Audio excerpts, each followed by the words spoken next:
Hi friends, happy morning. பாருங்கள், இப்போ நான் வந்து எண்ணெய் ஊற்றி அதில் கத்திரிக்காய், உருளைக்கிழங்கு எல்லாமே எண்ணெயிலே வதக்கிட்டேன். பின்ன வந்து அரைக்கிறதுக்கு தேங்காய், தக்காளி, வெங்காயம், பூண்டு, சீரகம் போட்டு அரைச்சி மசாலா வச்சுருக்கேன்.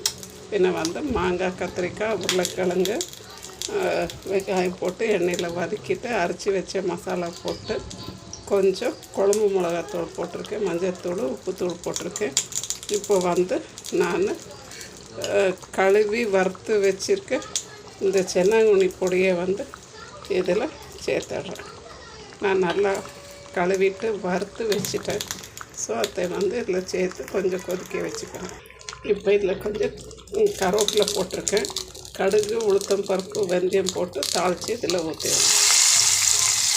இவ்வளோ தான் நம்மளோட சென்னாங்குனி கருவாடு குழம்பு.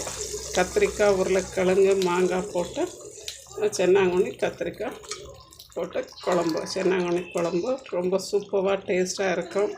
2 நாள் வச்சு சாப்பிடலாம். தோசைக்கு, சாப்பாட்டுக்கு, இட்லிக்கெல்லாம் நம்ம இதை வச்சு சாப்பிட்டா ரொம்பவே சூப்பராக இருக்கும். தேங்க்யூ ஃபார் வாட்சிங் ஃப்ரெண்ட்ஸ். ப்ளீஸ் ஷேர் பண்ணுங்கள், லைக் பண்ணுங்கள், சப்ஸ்கிரைப் பண்ணுங்கள். Thank you friends.